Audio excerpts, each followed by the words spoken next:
So me and my wife has went on a kick tonight of making pumpkin stuff using all regular pumpkins.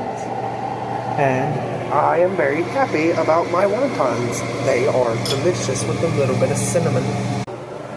We're going to show y'all how they're made real quick because they were delicious. A little bit of cream cheese on a wonton wrapper. With just a little bit of pumpkins that we ground up ourselves.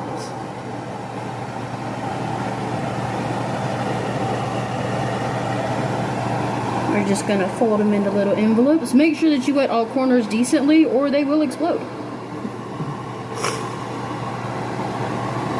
Corner to corner, and fold it down just like a little envelope, ready to fry. And then I'll just grab them and throw them in the grease.